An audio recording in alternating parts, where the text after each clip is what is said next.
What's up, everyone? My name is Keith Fleming. This is the Daily Fix podcast, the same podcast that last week, our optimal lineup, 29 plays, expensive, median, and bargain, would have won the millionaire.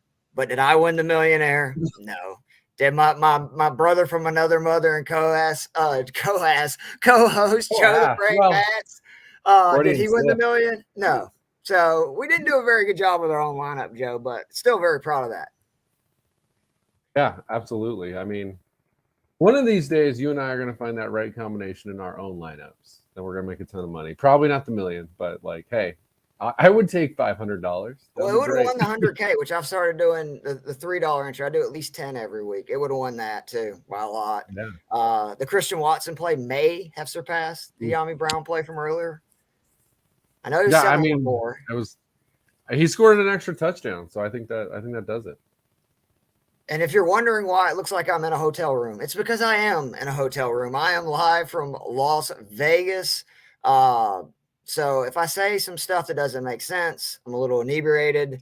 If you hear me not going on in as much detail, it's because I want to go down and play poker. But I am excited to be here. Unfortunately, Joe, I already missed 5 plays for the first touchdown by the Titans. I literally had everybody but the running back, Hilliard. I mean, I literally had all the receivers, tight ends, where I was like, they're going to score first. And then it's like, oh, of course they did. Of course they did. So you got to love Vegas. Again, every week we give expensive, median, bargain tier plays. I'm not going to go. We scored our optimal lineup last week, 29 plays, 245.6 points. So we had a lot of good ones. We don't have to go in detail on them. Yeah. This week, week 11, do you like it overall? Because I love it. Like this is a week I had a lot of trouble narrowing down the wide receivers, especially. But you mean in a good way, not a bad way, right? Like because you had multiple plays. Yes. At least 3 in each category. I mean, honestly, there are like, I wrote down like 10 guys that I narrowed down the like. I love the running backs. Lower tier one. Like love the running backs.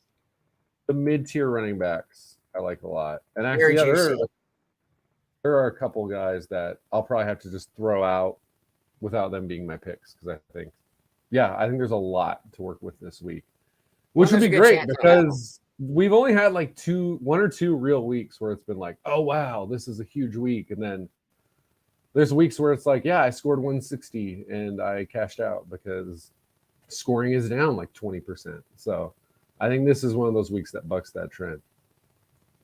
I like it. So let's start with the QB. Expensive tier. I'm not going to overthink this. I said it last week. And what happened, right? Like I had a few people online being like, oh, you had Justin Fields and everybody else. I go, no, I was screaming from the mountaintop. Everybody should have Justin Fields because of his price. He goes out and scores, I don't know, 48, whatever it is. It's ridiculous at this point. He's still 7,600. It's a value. Like Atlanta, 19 points or more given up in 5 straight, 24 points or more in 4 straight. Last 3 weeks, they've given up 125 points in the last 5 games, 550 yards on the ground for Fields, 5 rushing touchdowns. And the Falcons defense, especially, I can't even say especially, run, pass, tight end, quarterback, whoever, treasure trove for fantasy players. I mean, Joe's best week this year, he just had every Carolina Panther versus the Falcon. They're really bad. He's priced less than 3 QBs on DK. That's why this is an easy decision. I mean, it's unbelievable. Until he gets to 8,000, why would you not keep playing Justin Fields? He's ran for 550 yards and 5 scores the last 5 games. So what running back can do more than that? And he's throwing more too and throwing passing touchdowns. In a dome, I expect he's from Atlanta. Like I expect him to put on a clinic. Give me Fields again, and you have to stack them. It's great. Yeah, I have zero argument against this. He is my pick as well for our high tier guy. I mean, like you said, there's no reason to go away from him, especially when it's a plus matchup in a dome. Like this is like really we're just stacking on reasons this week to keep playing him. So yeah, until he's up in that 8,000 range, until you're like, oh man, he's the same price as Josh Allen, stick with him. I mean, no one is doing more in fantasy football right now than Justin Fields. I again, don't overthink it. Median. Give me Russell Wilson, 5,800. Ooh.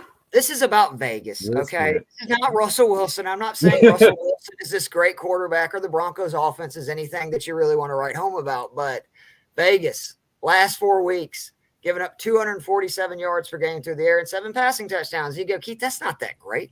They faced Davis Mills, Andy Dalton, Trevor Lawrence, Matt Ryan. Secondary's trash. Wilson has his only game of 15 points or more earlier this year versus this team, and that was actually in Denver, which I think is a harder place to throw than obviously in Vegas in the Dome. He scored 27.5 points in that game, 12 points more than any other game this year. I think he's a great value. I expect him to crack 20 points, and there's a couple of bargain players that you can pair with Wilson for under 10K. And against this Raiders D, if they go off in some of these big, 20, 150 max lineups, now we're talking. Yeah, I just saw this defense live last week against the Colts, and they were bad. There was a reason I was all in on Paris Campbell last week against that Raiders defense. Great call, by the way. Has Jerry Jeudy practiced at all? I forgot to check today. He is still questionable. He has not practiced. I don't think he's going to play, and that's actually even why I like this even more is because you compare those cheap receivers. Yes, and I think that Hinton has a great, and I'm going to talk about him in more detail, but Hamler's out. That. If Judy's out, you got to think they're going to try to take away Sutton, right? And so I think then either the tight end or Hinton, and Hinton is such a big play machine. I mean, he's been very effective. He just hasn't got the opportunity, and I think this week he does. I like it. Similar thought process, different quarterback. Daniel Jones, 5,700 against the Detroit Lions. I mean, Detroit's dead last in fantasy points against quarterbacks. They've been bad every year on defense that we've been doing this. I think, again, they are literally a team we talk about every single week unless they're on a bye. And even when they're on the bye, we lament that they're not out there for us to pick on. They've given up multiple passing touchdowns in 5 of their games this year. They've given up an average of 41 yards on the ground this season, which not great when you're facing Daniel Jones. I mean, obviously Justin Fields is a whole. He's Danny Dimes right now, Joe. Whole different thing. Yes, he is Danny Dimes right now. Obviously, Fields is a whole different deal with 147 yards and 2 touchdowns on the ground last week. We don't expect that from Daniel Jones. But again, it's worth remembering he's had 90, right? He's had a 100-yard game this season. Wow. He's had a multiple rushing touchdown game this season. So, no, I don't think he's going to go full Justin Fields. But, I mean, if he gives us half of what Fields did last week, then you're cashing in at 5,700. And again, pretty consistent actually this year, at least not bottoming out. We've had a couple of 20-point games. Last week was 18 against Houston, and that was 18 points against Houston on 17 pass attempts. So part of that is Houston is bad, but Detroit's not better on defense. And if anything, that's, Detroit being a better offense means I don't think he can get away with only 17 pass attempts in this game. One thing I'd monitor is Wan'Dale Robinson. We've tweaked an ankle earlier this week. You like this Slayton stuff right now? They look like they're all of a sudden. I do like Slayton this week. He didn't ultimately make my picks, but he got really close. And he's had double digit 3 straight weeks, right? I think so. I think that's right. He definitely was last week. And I'm talking about in standard leagues, not PPR yeah. leagues. Well, because he's getting the yardage and the touchdowns. But yeah, that's the other great thing about Daniel Jones is unless you're pairing him with Saquon, which you could do, but if you're pairing him with anyone else, it's super cheap. It's ridiculous. No one on this team is going $5,000 or more outside of Saquon. So you can go real low here and then spend elsewhere. And I think you're going to get a good return on investment. I like that a lot. The running thing is a big thing to me. I mean, the Texans have decent corners. Their rookie is amazing. So not that the Giants are going to fling it anyway. But you know what I mean? I think it's more likely that he does have 50-plus rushing yards, right? Yeah, I would bet on that. 50 yards, I would take that. All right, so my bargain, you know, he's a man of my own heart. Matty Ice, Matt Ryan, 5,200, wrangled his job back finally in Indy. I don't know what the fuck was going on there. He scored 22 points or more in 3 of his last 5. And I know what everybody's going to say. He's facing the Phillies D. Guys, this is why you got to look into games. Yes, they are, I think, 6th or 5th against quarterbacks. These are the guys they've played.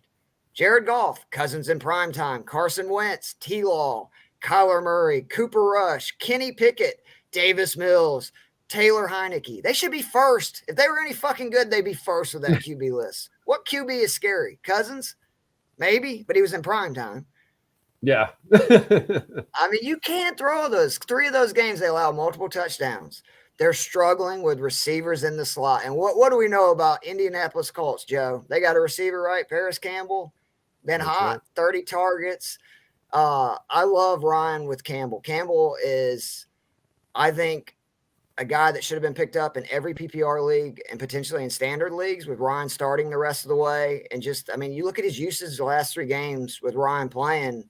I mean, what a steal.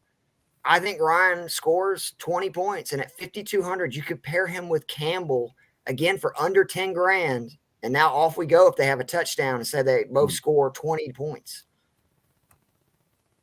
Yeah, no, I see that. I like that. For my lower tier guy, I just picked my quarterback. I'm going to take yours now, Marcus Mariota, 5,500. Believe, Keith, believe. I think I lost all belief when he was on his ass throwing a football, trying to think he was Patty Mahomes. All right, but the important thing is, though, Keith, they're not playing.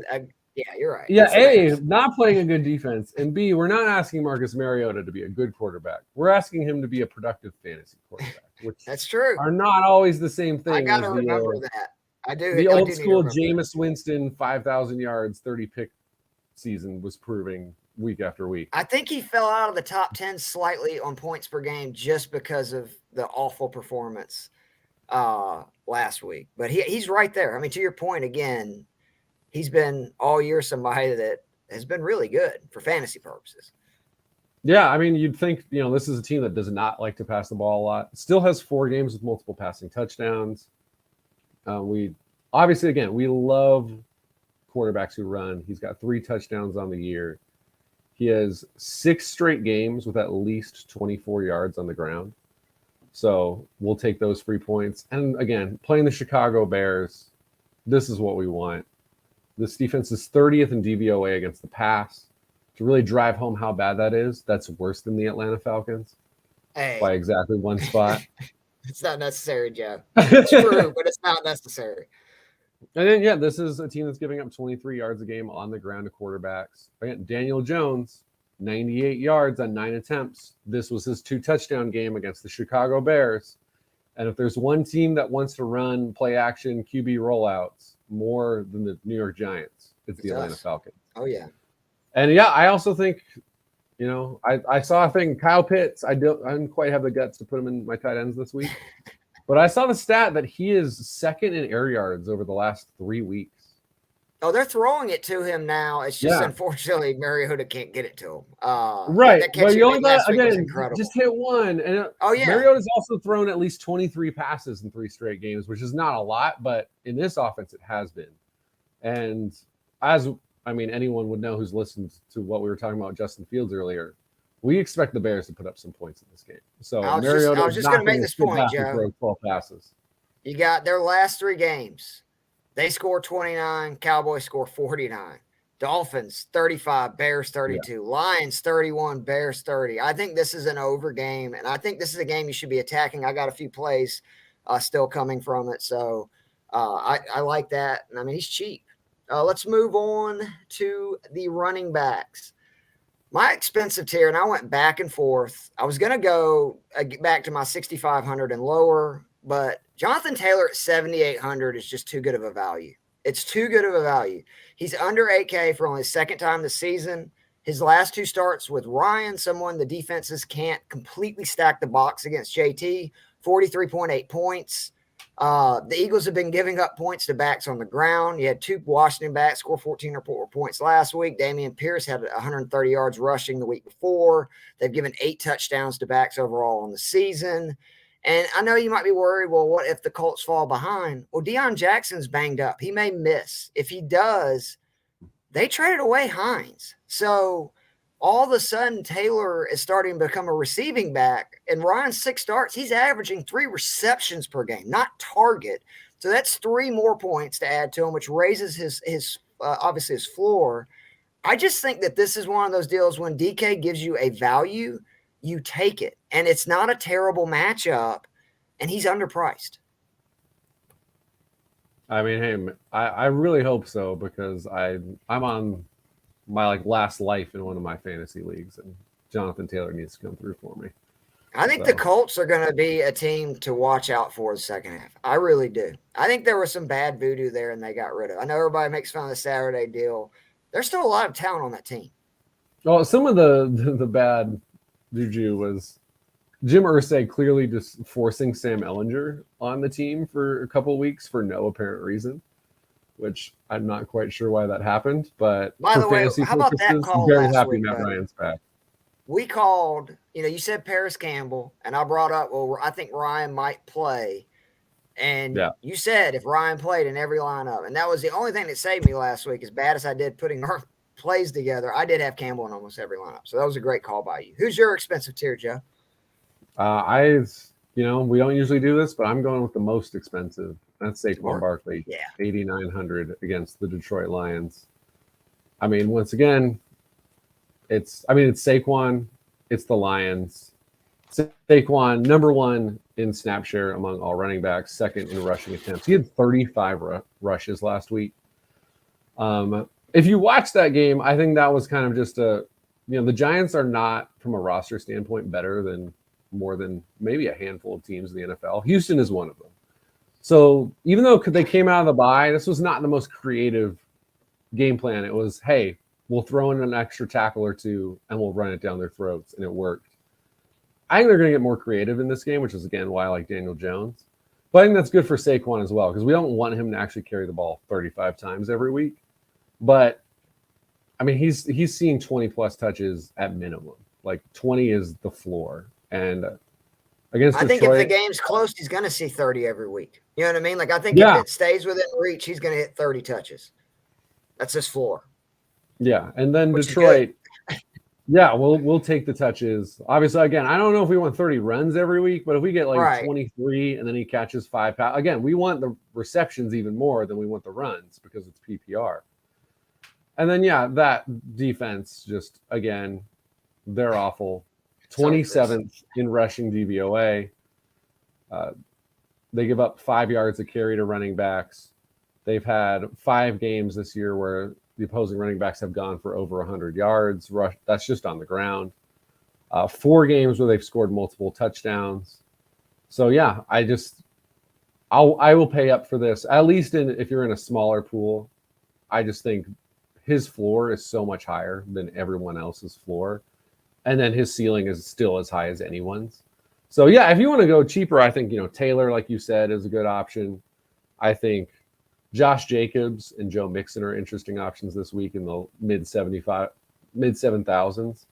But I just can't get away from it's Saquon in a plus matchup.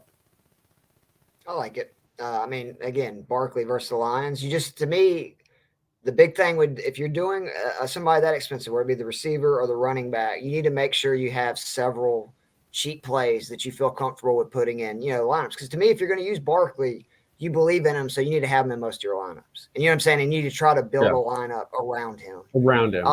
Right. So the mid-tier is probably my favorite running back this week, Ramondre Stevenson, 6,700 versus the Jets. 20 points or more in 5 of his last 7. He's top 10 in points per game average now for running backs over the last 3 weeks. This is the big thing to me. He's seen 18 touches or more in 6 straight. So whether Damian Harris has played, part of the game, not in the game, or completely in the game, it's Stevenson's, backfield right now. He's averaging just under 5 receptions per week since week 2. And I think that's why it's been a little lost. That's what, that's how you get points in these things, right? Like that's how he has some games that you look at and it's like, how did he score 20? Oh, he had 7 receptions for 30 yards. That's 10 points right there. And I think it's the way you attack this Jets D is on the ground. We've seen how good their corners have been playing. He scored over 20 points in their first matchup without scoring a touchdown. He caught the 7 passes I was just talking about. The Jets have given up 26 receptions to running backs in just their last 4 games. I think his floor is 15 to 20 points. Like I think that is as worst as he can do this week. And he's capable of doing much more than that. He's 10th in breakaway runs, 12th in red zone touches, 6th in receptions, 3rd in evading tackles, and 4th in juke rate. And remember, the first couple of weeks, he really was not that involved. So he's doing all this in basically 6 games. I think Stevenson is underpriced. He should be more than Mixon and all those other guys, and that's why he's probably my favorite play at 6,700. Yeah, he has been as good as you could have hoped. And yeah, I don't see any reason. Talk about somebody you could have drafted in every league late and just dominated. Yeah. Thankfully, there's one team that I co-ran with my brother who's a Patriots fan, and he made sure we got Stevenson. So because he was low, people were low on him coming into the season. Yeah, there was a lot of question marks, and now, yeah, he looks awesome. I'm going, sorry again, Keith, David Montgomery, 6,100. No, I almost pivoted to this once I heard Herbert was on IR because right, and that's the big thing. When Herbert's there, you kind of never know exactly how the split's going to go. Usually Montgomery gets more carries, but Herbert's good enough that he's consistently chipping away at it. And I mean, I think you've been very clear. You think he's even better than Montgomery, and I'm kind of inclined to agree after much of this season. But that's not because Montgomery is awful. It's just because I think Khalil Herbert's special, man. But yeah, now it's David Montgomery. He will be dominating the snap share in this one. 10th in juke rate, so he is consistently breaking tackles, and that's exactly what we want in any matchup. But I really like it in this Falcons matchup because, again, one of the stats I always like to look at is adjusted line yards from Football Outsiders, because that's telling you, that's kind of removing a lot of the breakaway runs and just saying, what is this defensive line or what is this how much push are they getting, right? Yeah, what are they getting consistently? And so you go to Atlanta, 4.3 yards per carry given up. That's not bad. They're actually really good at tackling downfield. 4.9 on the adjusted line yards, though. That's 28 in the NFL.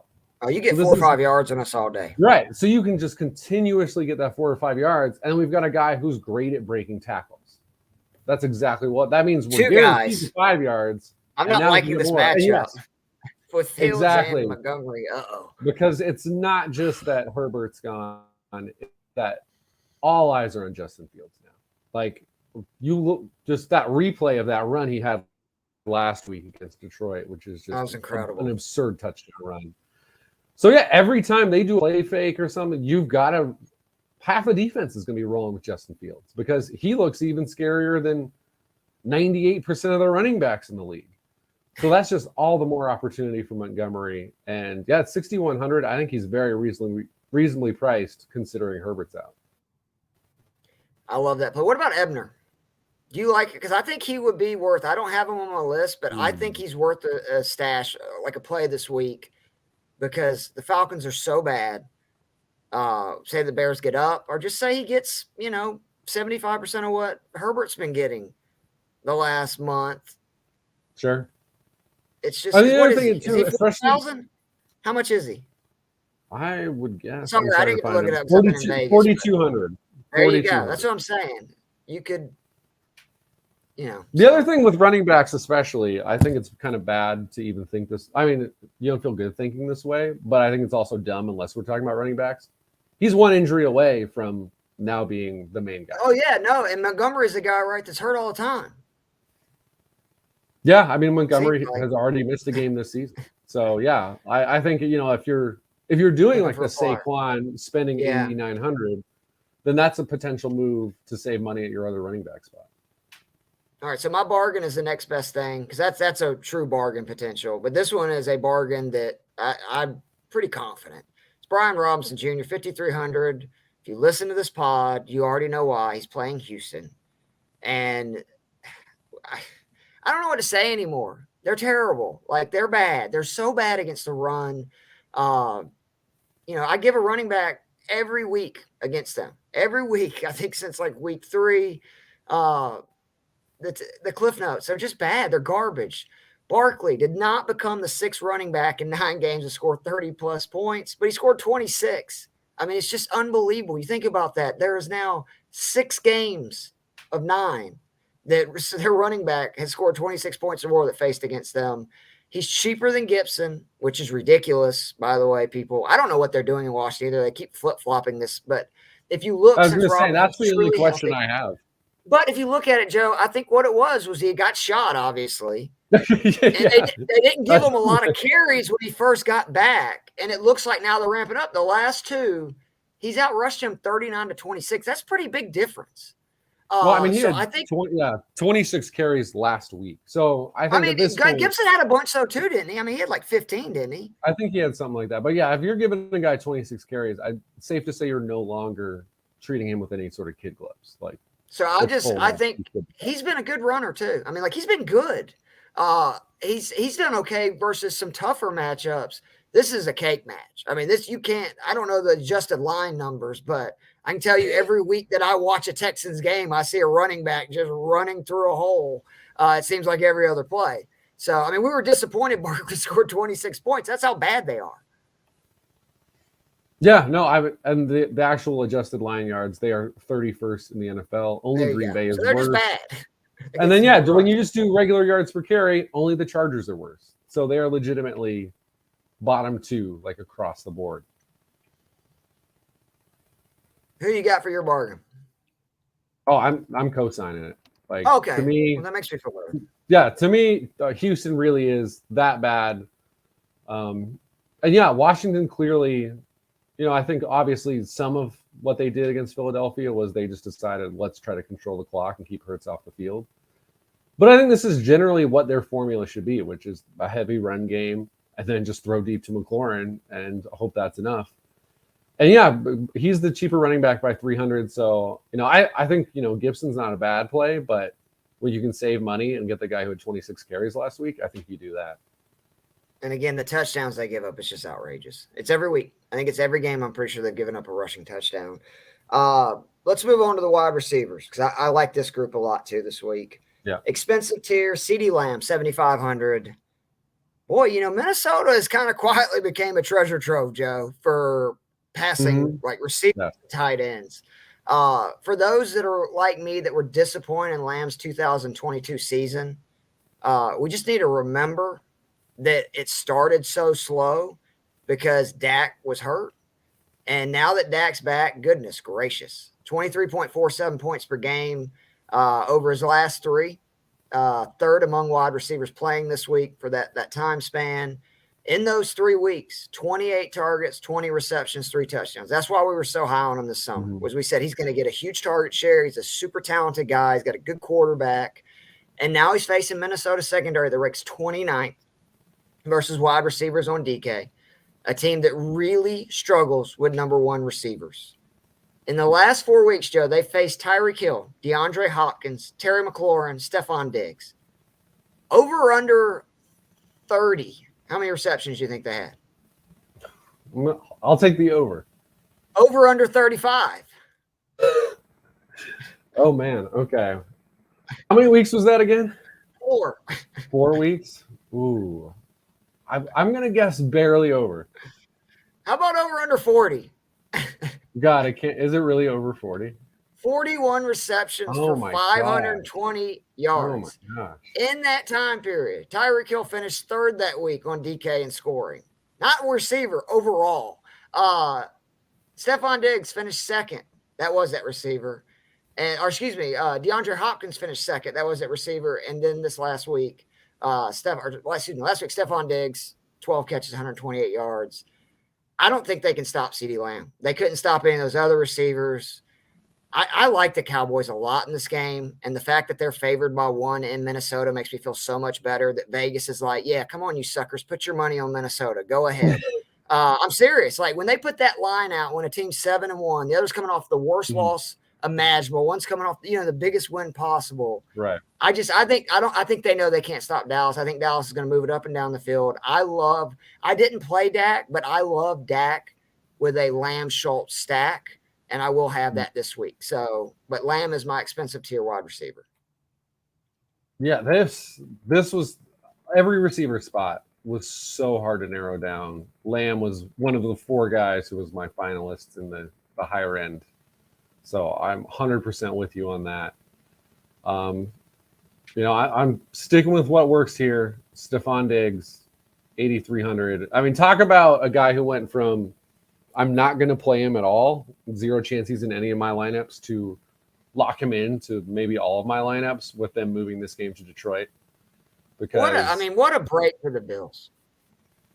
Yeah, because if you're playing in 3 feet of snow, and that was the low end estimate for the amount of snow that they were going to get. And you get the Bills in the dome. Then throw out every offense you want. Right. I mean, we saw last year the Patriots, when they played the Bills in a blizzard, were able to just barely beat them. Well, they scored 90 points in the second one. Yeah, and then we saw in the regular season game, wasn't it? Yeah, even more so the playoff game where, if I'm remembering right, they didn't punt the entire game. They didn't. I think they scored every possession. I think they did. I think it was like the first time ever maybe it was any game. It was something historical. But yeah, last week he was playing Minnesota, who you just mentioned. That's quite bad. 12 receptions on 16 targets, 128 yards. He had an absurd game. The only reason he didn't get even more hype coming out of that game is Justin Jefferson was even better and had one of the greatest catches of all time. But don't have to say it was the greatest. Well, I still think the Odell one is up there. Now, if you factor in what was like this game situation and the defense he's playing, then I'll give it up for Jefferson. But I think it was tougher than Odell's because at least Odell didn't have any defenders really in his way.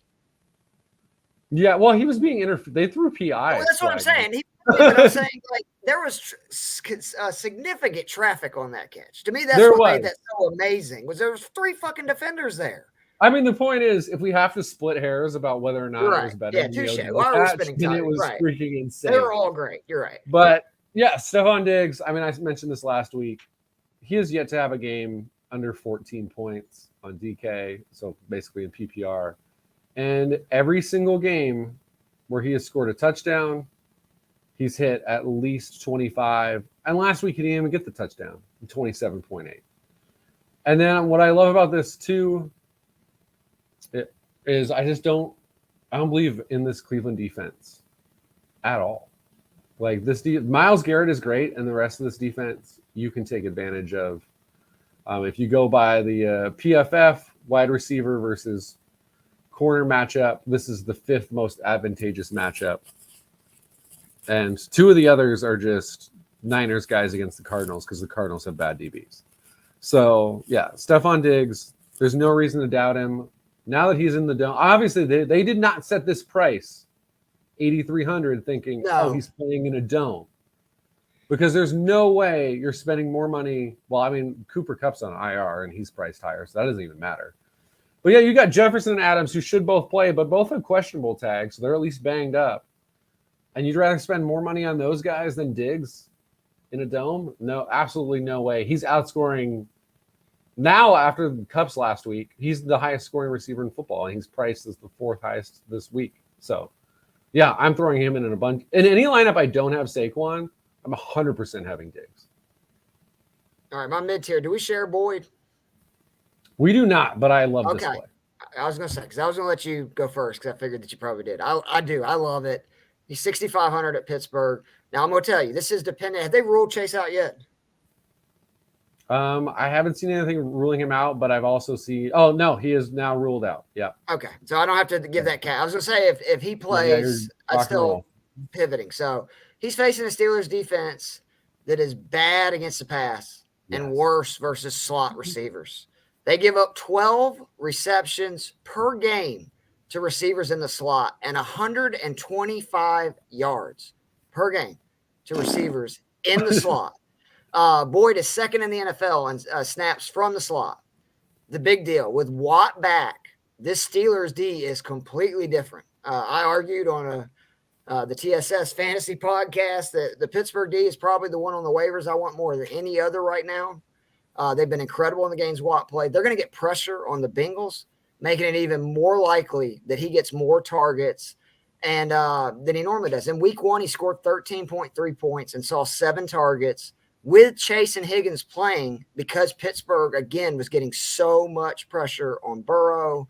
And now we don't have Chase. So I love this play. I think that he is going to be, again, it's one of those that I think his floor is 12 to 15 points, but it's very likely he could have one of those 25 to 35 point games that he has 2 or 3 of them every year. And so far, I think he's only had one this year against my Falcons. Naturally, right? Hey, by the way, the only team that again has given up more top 10 receivers on DK than Atlanta is Pittsburgh. So they're bad too. Give me Boyd. Yeah, like I said, I love that play. You know, I just mentioned that PFF wide receiver corner advantage rating. Tyler Boyd's the second highest this week. So, yeah, no, honestly, checking that and then you telling me that in live time because I'm like, great, I'm not an idiot for another week. No, I think you're very smart on this one. I'm going Terry McLaurin. Which, remind me, not scary. What's the Terry F1 McLaurin. F1 McLaurin, 5,900 against the Houston Texans. Scary Terry. In case anyone missed the Monday night game, very good at football. He roasted Darius Slay, who is an all-pro cornerback. He's a good corner, yeah. Yeah, 8 receptions, and a guy who's playing for most of the season at an all-pro level still.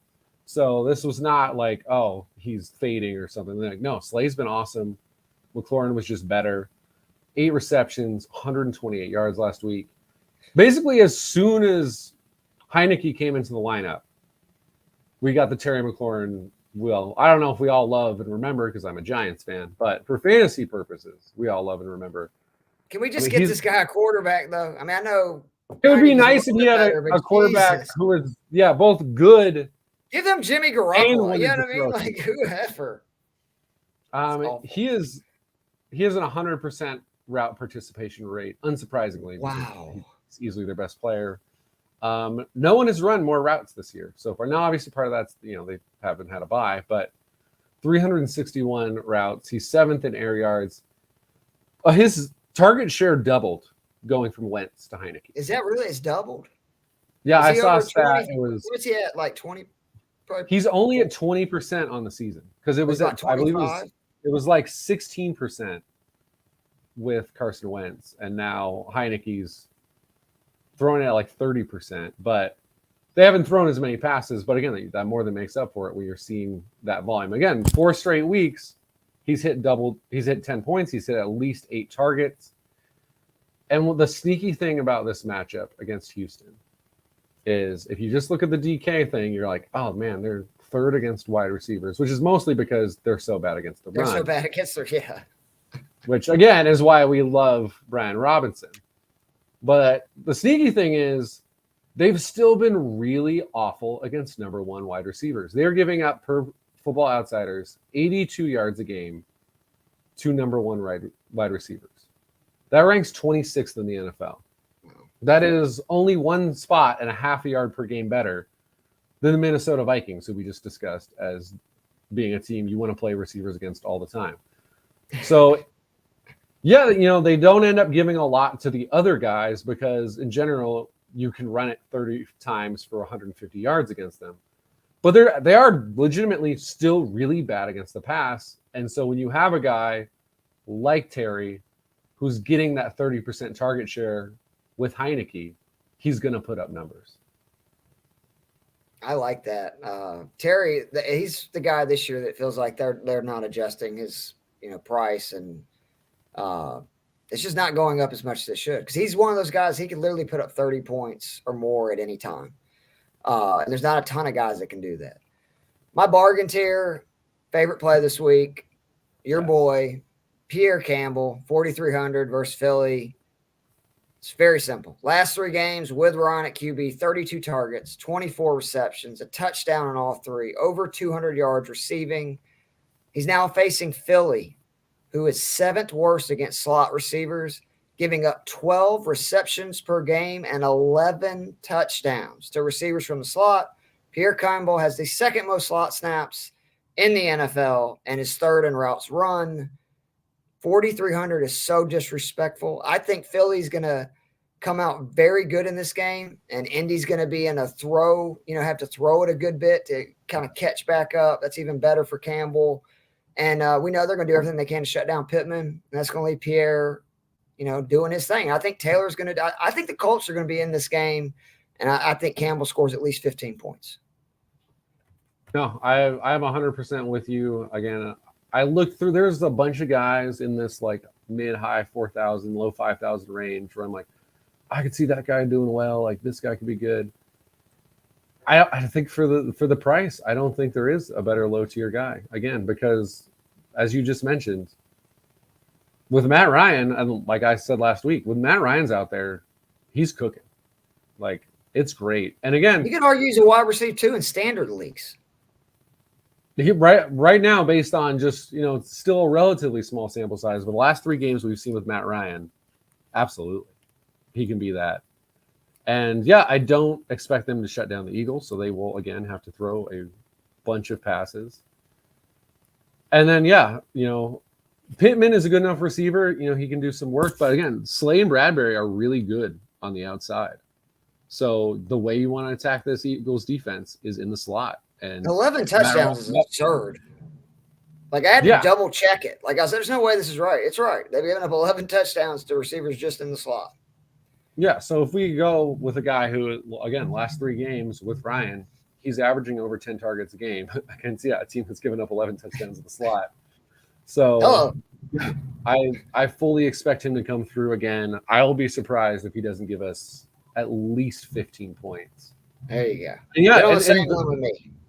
Yeah, so 4,300 again. Like there's other guys I liked. Like I was like, Chase Claypool. I like him more than most people in the 5,000 range, Joe. Yeah, like honestly, with this matchup with Ryan, like a guy like Darius Slayton, who we talked about earlier. It's like I like Slayton this week, but there's no way I'm like, $600 more. I'd rather have Slayton than I would Paris Campbell. I think there's a good opportunity actually where maybe you get one expensive wide receiver, and then you go a little harder at running back, and then you just get a couple of these guys in this 4th. I'll throw some more names out there once we're in the flex, but yeah, I think I would pair Campbell with another cheap guy, and that might be the way I build my lineup this week. How about we pair him with another 4,300 guy? Because moving on to the tight ends, I told you guys last week, I said Dalton Schultz. I said I'd have him in every lineup. He was my favorite play. He'd either be the tight end or the flex. It was ridiculous what they had him priced at. Well, this is even more disrespectful. He's coming off 3 really good games. They got him at 4,300. I mean, this is it's crazy. With Dak, he's averaging 13 points per game. Since both returned 2 weeks ago, over 30 points in those 2 games, 15 targets, 12 receptions, and a touchdown. I talked about the Vikings struggling versus receivers. They ain't any better versus tight ends. They've given up 4 more receptions to 6 different tight ends this season and 5 touchdowns. And it was just it's frustrating seeing this because, Joe, I was so high on Lamb and Schultz, preseason. Yeah. And granted, I had to eat a lot of crow. Like I did. But now it's like, no, I was right. Like they're both getting huge target shares. And on DK, I mean, Schultz is going to be, I'm telling you, by week 12 or 13, Schultz will be 5,500 or more. So you should just keep taking these. That's where he ended up last year. And that's about what he should be priced. He's the 2nd guy in a good offense. Every lineup, run him in there. I'm telling you, run 2 tight ends if you don't want to play him at tight end. He's a steal. I expect 15 points or more.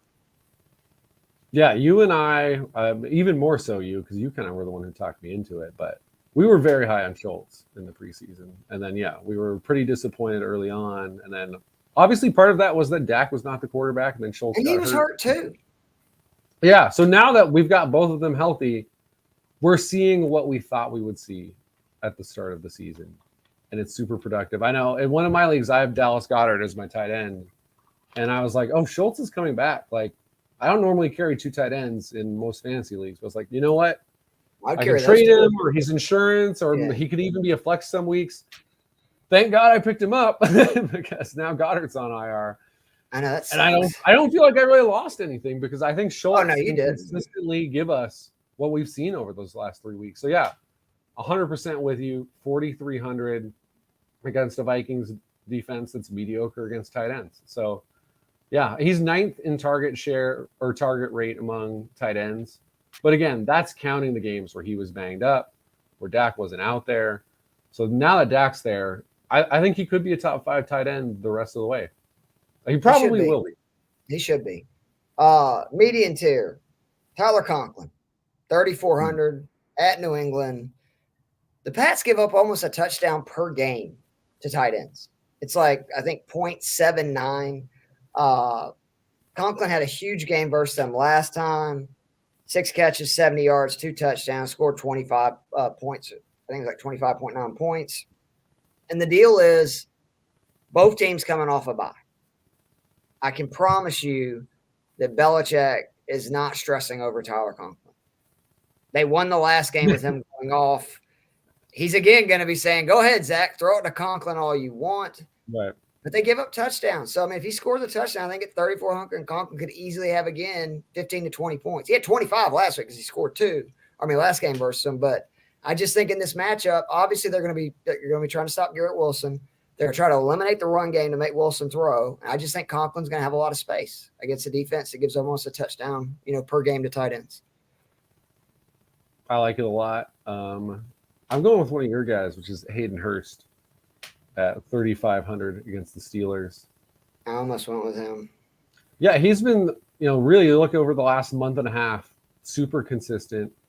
Now for tight ends, it's kind of a low bar because by consistent, I'm saying 6 straight games, at least 5 points, but 5 of them are over 8. And honestly, you get 8 to 10 points and your guy's under 4K, you should be happy. Yeah. Obviously you want more, Absolutely. but you can survive from it. And I just think, again, once you remove someone as good as Jamar Chase from an offense that has still the quarterback and the playmakers to produce without him, you bump all those guys up. There's not a guy, you go Hurst, Mixon, Higgins, Boyd, as you mentioned. I don't think any of those guys are bad plays. You can do a combination. Burrow is almost. Don't you think Higgins is the worst out of the 3 though, for his price? For his price. Maybe. They got to be able to throw it. He's going to be my high-end flex. So I do like Higgins a lot this week. All right, we'll let you find that in a minute. I don't think there's a wrong play. I think you could throw 2 of those guys in if you want to do. Hurst is stacked with either receiver, and if you want to throw Burrow in, because again, if Fields wasn't so good right now, Burrow would have been my high-end QB pick this week because I think this is a matchup they'll do well. If people don't remember, Jamar Chase went off against the Steelers week 1, and I don't think his being out means they don't go off. I think it means someone else or multiple people go off. That makes sense. Bargain. 3,400 basically is a bargain with Conklin. But I'll give you Juwan Johnson, 3,100.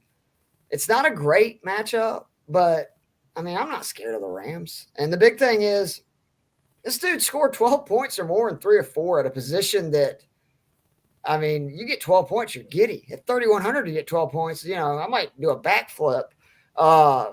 He scored 4 touchdowns in his last 4 games, 4 more targets in 4 of his last 5. He's tight end 14 on the year. It's ridiculous. I was not aware of that until today. And there's a lot of stats that show he's top 10 in red zone targets, average cushion, QBR per target, and fantasy points per target. So 3,100, man, it's so cheap. It's a guy who can get you double-digit points. He's done it 3 of the last 4 weeks. Juwan Johnson's my bargain tier tight end. Yeah, he's been a really sneaky player this year. Where I was shocked. I went and looked. He's had 4 games at 10 points or more. I know. If you catch him on the right week and with Andy Dalton, that's what I say. It's all been with Dalton. None of them have been with was when Winston played the first couple. Yeah, Winston. I don't think he's ever liked tight ends. It wasn't just like a Bruce Arians offense. He just wants to chuck it too far downfield, but Andy's perfectly happy dumping it to Juwan. My low tier guy, I'm going Dawson Knox, 3,200. Again, we're moving to the dome. I think the Bills score 40 points this week. I think they're going to be pissed off about last week, as they should be. They obviously blew that game. It's a big game too, right? Like, I mean, the division is all of a sudden tight. Right. I believe they're in third place now. Yeah. So, which is wild. And again, one of the things I kind of like about this one is people looking just on that DK, they're going to see like, oh, wait, like Dawson Knox is against the third best defense against tight ends. But, you go over by DVOA, which is accounting for, targets and, game situation. Just go look at their schedule, right? Like we did this last week with Schultz versus the Packers. Just go look who they played. Right. The Dolphins are not doing a whole lot. I don't remember. Mark Andrews did play that game. That's kind of a weird game where they shut down. Remember Tua coming back from the concussion, right? Or was that Pittsburgh? But don't forget Patriots, 6 receptions, 122 yards, and touchdown among their tight ends in that game. So, yeah, I don't think this is, the greatest defense in the world against tight ends. And also, again, with the Bills, you're not focusing your defense on Dawson Knox. You're focusing it on Stephon Diggs, and again, Godspeed. I don't think it's going to work stopping him. And then you got Gabe Davis. So, yeah, Knox, he's not the heaviest target guy, but this is a guy who's also strung together 7 straight weeks, at least in the games he's played, where he's hit at least 5.5 points. Like week 1 is the only week where he's just done absolutely nothing. And so let's remember, this is a guy last year who went bananas a bunch. So like we know the kind of games he can have. And I'd be shocked if he doesn't one of these weeks before the season's over with. Right. And again, I think they score 40 points in that dome against a defense that I don't believe in. So if they're scoring 5-6 touchdowns, reasonable chance Dawson Knox is catching one of them. I was going to say also that, Allen is probably being told not to be flinging down the field, but watching him play that game versus Minnesota, I'm like, I guess he just really wants to injure himself even more. He's like he was throwing it so hard and running into defenders with his shoulder down. I'm like, what a moron. All right, let's go on to the flexes. Your boy Amon-Ra St. Brown's my top tier or expensive tier, 7,200. He's seen 30 targets the last 3 games. It's pretty simple. When he sees 10 or more targets, he's averaging 25-plus points per game in those 4 games this year. He's taken the 24th most snaps from the slot, and Joe has told me many times, where do you beat up on that Giants team in the passing game? Oh, I'm sorry, I got it confused. Wait a minute, they're playing the Bills, right? Or are y'all playing the Lions? I get it confused. No, you had it That's right. You had it. Okay, yeah. It's the Bills being in Detroit, and probably the edible ate an hour ago, Joe. So it was one of the 2 things. In Vegas. So he's second for targets right now and 13th in target share, target rate and 13th in target share. I just think he's a huge focal point of the offense. And if he's in that 68 to 7,400 range, I'm going to go with him every single time because 10 targets, again, 4 games, 3 of them, he scored 24 points or more. So if he gets 10 targets against his Giants team, which I think he will, I think he puts up 20-plus points.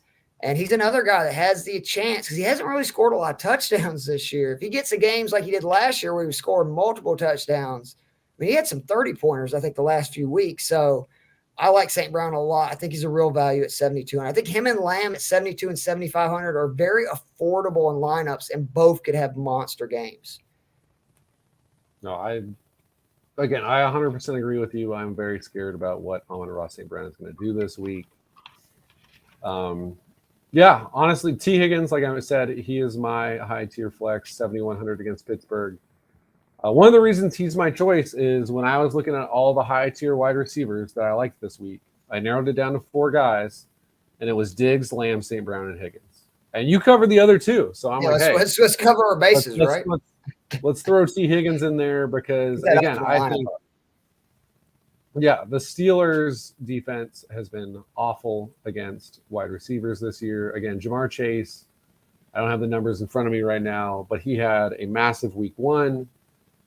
And they had 8 receivers, Joe, going into last week that had scored were top 10 that week on DraftKings against them. I mean, they're really bad. Yeah, second most points to wide receivers, third most to the perimeter, fourth most to the slot, according to ESPN. So, yeah, they're bad everywhere against wide receivers. And T's kind of due for the big game, I feel like. He's had 4 straight weeks coming off of injury where he's hit 10 Fitzpatrick's on IR now, right? I believe they put Fitzpatrick on IR last week. So yeah, this is again, this is not the Steelers defense of old. TJ Watt is back. That's kind of the one scary thing for Joe Burrow, obviously, because that line's been pretty hit or miss this year. But yeah, if they get time, I'm with you. Like if he gets time, they're gonna smoke. Like you're right. I see it now. So you're saying that if you think they are gonna, roll Higgins, and if you think that it is gonna be a close game, that would be where you'd load up more with Boyd and Post, right? And Higgins has yet to have an 100-yard game without Chase. Is he really not? So the last 4 weeks, he's hit 47, 93, 49, 60. He's had 1 touchdown. So he's been carving out those 10 to 15-point games, but he hasn't had that explosive one. And, if you're a Higgins doubter, if those exist out there. Not a doubter, but let's just stop saying him and Chase are the same receiver. You know what I'm saying? No, the people that try to argue that their numbers are the same. I'm like, yeah, but that's a lot because of Chase being on the field. But, T. Higgins is a legit number 1 receiver in the NFL. Like, he would be a number 1 on 80, 90% of the teams. Probably, I guess I'm doing the math in my head. There's probably about 9, 10 receivers maybe who are better than T. Higgins. So there are 22 teams. T. Higgins will be their best receiver. 2 of them on the Falcons. I think just wait till we get a quarterback, Joe. We'll see. We'll see. All right, median tier flex. Cordell Patterson, 6,200 versus the Bears. The game script last week, which AKA the Falcons getting absolutely just battered by the fucking Panthers on Thursday night. Thanks a lot for that. He only saw 6 carries. I think it's a good thing. So just hear me with me. Coming back from an injury the week before, so he got to rest basically. Basically, he didn't have to have a game where he got a heavy workload. And in his other 4 full games this year that he's played, he's averaging 18 points per game. But that's with putting up 4 points in one of those games. So the other 3, he's averaging like 22 points per game. He's facing a Bears D. Did you know this? They've given up a rushing touchdown in every game this season. I believe it. That's bad. Every single one. And Patterson, despite basically playing, let's give him 6 games if you want to count the Browns where he played a half and then the Panthers where he had 6 touches. He still got 14 red zone carries in 6 games. So if the Falcons get in the red zone, which I think they will against the Bears, God almighty, they better. Patterson does get the ball. I know people worry about Mariota. Patterson, I mean, that's almost 2.5 red zone carries per game. I'll take that any day with a running back. And then he's 15th at his position in touchdowns again in just a few games. He scores a lot.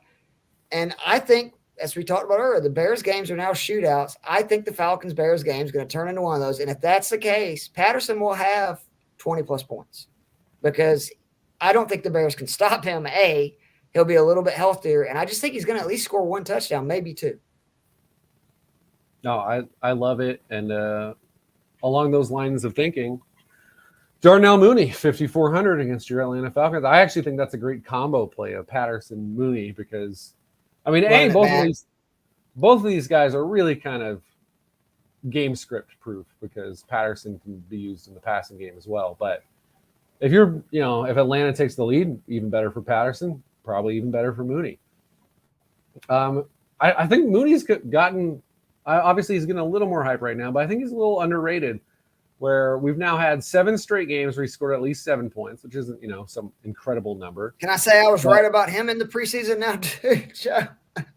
Give it till after this week. And if I'm right about him, I think then let's start hyping it up that you got this one right. I'm going to say you got to weeks for my takes, and then from preseason, and then we'll judge them. It's all about delayed gratification. This is obviously not an offense that throws a ton of passes, although it's gone up now that I think this offensive staff took some time to figure out exactly Fields wants to throw like he does. And so that's why I think Mooney's really getting underrated is he's 12th in target rate among wide receivers. He's at 28.6%. So Fields is looking for him. The problem was when they were throwing 12 passes a game, that meant it was like 3 passes. So it didn't do anything. I think the Claypool's been big too. Yeah, I think Claypool just makes things even better. Yeah, so I think Claypool just improves things because he's going to open things over the top. I think Mooney's, I think definitely the safer play because we know he has chemistry with Fields, and the amount difference is not that much larger. I mean, when you go, what is it, yards per route run, he's 16th in the NFL. like you said, you hyped him up, and everyone's like, "What a massive disappointment." If you were told at the start of the year, he got rid of the first 4 weeks, he's been good. Yeah, if you said week 1, if I told you, hey, 10 weeks from now, Darnell Mooney's 16th in yards per route run, you would have been like, yeah, I told you, I nailed it. So I think now that this team is opening things up, Fields is figuring it out, I like Mooney. And then this matchup, your Atlanta Falcons, I mean, nobody gives up more points to wide receivers than your Atlanta Falcons. So you're telling me a guy Herbert could mean more throws too, right? Like him being, I didn't even think about this just now. Like that could mean the Bears have to throw it more. Yeah. I mean, again, this is a matchup where I think you're just trying to figure out the right combination of guys because I'm with you. This is going to be an offensive explosion game. Again, the Bears traded away their best players on defense. Roquan's gone.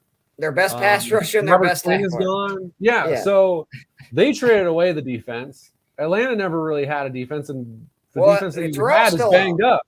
Terrell's still out. They said he will not play. So the best DB is out. So, yeah, you just got to figure out that right combination. Again, I've named a quarterback, running back, and wide receiver for the Bears. You just named a running back for the Falcons. I think, again, it's hard to bet on Pitts these days. But, again, the amount of air yards he's gotten the last couple of weeks, if he hits one. Bird's the guy. If you think it's going to be a shootout in that game for the Falcons, go with Bird. He's had a couple of really big plays the last couple of weeks. I like that. And he'll be dirt cheap. And you know what I mean? But I think if it's a shootout, it's more likely he has a 40-yard touchdown, which I think he's done 2 or 3 times this year. But this is really a great game where if you want to go expensive, you want to get Lamb or Diggs or Saquon, you can fill out a really low-cost lineup because none of these guys are very high priced. Yeah, neither one of us went with Komet. Yeah. I know why you did now because you'd have had 4 Bears, but I should have gone with him. I thought he was a great play this week. Falcons are terrible against tight ends. He's the guy it seems like has had the biggest impact from the Claypool deal. Because, I mean, all of a sudden it's like, he's Cole Komet. Everybody was talking about last year. Yeah, and we told you about touchdowns, right? Yeah, he scored more in the last week 3 times they did all last year. Yeah. Again, delayed gratification. It comes eventually. So, yeah, this game, the whole hard part is narrowing it down on which combination of guys. Maybe this is the $1 million one. Remember when it was week 3 or whatever, where it was like 8 guys from one game? I don't know if I get that carried away just because of the Falcons, but I could see, like, if the Bears score 30-plus points, you could see Fields, Montgomery, Mooney all having big games for sure. Yeah. And I'll be really pissed at you, Joe. As much as I love you and you're giving good picks, it's like, great. You just called out 3 guys to kill my Falcons. My bargain teller, I mentioned him earlier, Kendall Hinton, 3,600 versus the Vegas Raiders. Said last week when I gave Christian Watson, desperate times call for desperate measures. He had a great matchup, right? He was in a great spot and he had a great matchup, which is, what you need. And I think in Denver, you got kind of a similar thing with Hinton this week because Hamler's out. I don't think Judy's going to play, but if he does, like with Lazard, one of their best receivers is banged up. And I mean, come on, Sutton saw I think it was 12 targets last week. So we know who the Raiders are going to try to shut down because the Broncos can't run the ball anymore, right? And that's Hinton. You got Hinton, right, to have a big game. And I know it's a very small sample size, but dude's 12 targets, 10 receptions, 170 yards. So he's doing a lot with a little. And the Raiders secondary, I mean, you can burn them. Maybe only Tennessee gives up more big plays, but they give up a lot of them. And Hinton's been a big play guy. I just think at 3,600, he could easily have that. The line I was looking for with Watson last week, 3-4 catches, 50 yards, and a touchdown. But again, kind of like with Watson last week, I know he's going to be more involved. They're holding him out of practice, saying that publicly so they can make sure he's ready for this weekend. To me, that is a sign. They're like, we're going to get him involved, and we need him. Just like with Watson last week, even though he hadn't really done anything before. So Kendall Hinton, 3,600 versus the Vegas Raiders. I like it. Anytime we can pick on this Raiders secondary, I think we have to do it. I'm going Garrett Wilson against the Patriots. I mean, he went off against them the last time they played. I mean, the last 2 games that Garrett Wilson has been out there, he has been awesome. You would have thought maybe that Breece Hall goes out and teams can focus more on him. But again, the 2 games where Breece Hall didn't play at all, 6 receptions, 115 yards, 8 receptions, 92 yards. So he is on a roll right now. I think they're coming off of a bye. We'll see if that, settles Wilson down at all. And I saw today that Corey Davis did not practice. I don't know if he's going to suit up, because if Corey Davis doesn't play this game, it's a big deal. Then I think 100% throw in that Wilson Campbell combo for 9,200, because Wilson's 49. So Wilson's the number 1 in a game. We think he'll probably be down, right? Like I think the Pats are going to win this game. They're at home. I think so too. So if it gets into that kind of game script and Corey Davis isn't playing, like, you're getting a number 1 receiver who is a good downfield weapon and is going to get a lot of targets. I love this play. I almost had him in my receivers. I think he's one of the best. He's best rookie receiver this year, and I thought he was going to be like last out of those first 6 guys. So that's how much I know. And I will say, looking again at that wide receiver corner matchup on PFF, in the good range, that's a 65 or better. You've got Garrett Wilson and Drake London in there. So again, there's some low-priced rookie wide receivers that I think could have big weeks this week. I like Wilson more because, again, I think that offense is more likely to lean on the pass. And we've seen Wilson. Again, last 2 games we've seen him, he's gone off. Those aren't the only 2 games either where he's gone off this year. So if Corey Davis is out there, I still think he's a good play. If Corey Davis is not out there, lock Garrett Wilson in, because he becomes easily the number 1 target in that offense, because God knows what goes on with Elijah Moore right now. Although I will say there was a report that they're going to play him in the slot, which that makes more sense for his size. I mean, because he was a talented guy. I'm just saying, pay attention to that, because even if he has like 3 catches this week, that would be something that I'd look for, because the Jets would be better with both of them out there. They just would. They just got to get him for being a bitch. So I'm sorry, I don't normally say that, but it's like, dude, you're a 2nd-year dude. Like, who the fuck do you think you are? You weren't even a 1st rounder. Well, right, he also got into the Kyrie stuff, but which we will not get into. Oh, we're not. Elijah Moore, do better, man. I haven't eaten that many edibles yet, Joe. Give me another few hours. Moving on to defenses, finally. I'll give all 3 again. I was really interested to see Chris say he punts on tight ends. I disagree with that. Like, I just do. I think there's a lot of value at tight end. It's just all depends on how confident you are and, who they're playing against. But for the defense, I almost, unless you're 1,000% sure somebody's going to be really good that's more than 3,300, go below. So I did this week. I went the Cowboys at Minnesota. I don't know if you can call a 4 o'clock, main slate primetime game, but maybe, Kirk Cousins is known to look really bad in big games. It's the marquee game for 4 p.m. And Dallas is they've looked really bad. That defense is better than what they've looked the last few weeks. And who knows if I know anything, but I think the Cowboys route this game. And when they're up, man, they have turnovers, sacks, all that stuff. Give me Washington 3,100 at Houston. Washington has quietly scored 5 points or more in like 5 or 6 straight weeks. They got a pass rush. And I mean, Houston, Damian Pierce, and that's about it. And then the Pittsburgh Steelers 2,300, which I know Joe's, talked all about all those Bengals. TJ Watt, it's unbelievable. They played 2 games with him this year. They have more sacks and more turnovers in the 2 games with TJ Watt than they did in the 7 games without him. They've scored 21 more fantasy points in the 2 games TJ Watt's played than the 7 games without him. He makes a huge difference to that defense. And we've seen some games where, like, if you get up on the Bengals with their, offensive line issues, it's just I like that pass rush versus the 2,300, right? Like, it's not going to kill you. I think they get at least 5 points from sacks. And if it ends up being, a touchdown or something, dude, you're on your way to a big lineup because you spent nothing at the position. So I went Cowboys, Washington, and Pittsburgh. All right. I like those. I'm going to go a little higher. Again, I generally agree with you. I'm probably not going to be spending this much on defense, but as much as I like Garrett Wilson, I still like this New England defense at 3,700. Yeah, Bill Belichick 2 weeks to prepare for Zach Wilson. Yeah, there's one Wilson I really like in this game. There's one Wilson I have a lot of doubts about.